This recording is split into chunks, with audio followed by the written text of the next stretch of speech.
How to add local files to Spotify. To get started, firstly, open up the Spotify application on your phone.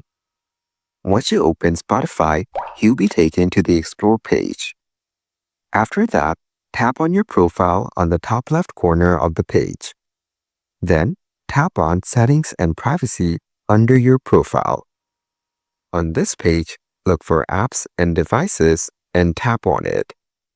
Here, go to the Other Devices option and enable local audio files under it.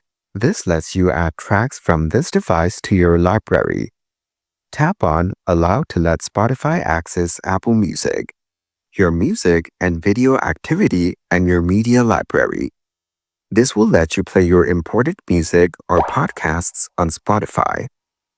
So this is how you can easily add local files to your Spotify account by following these easy steps.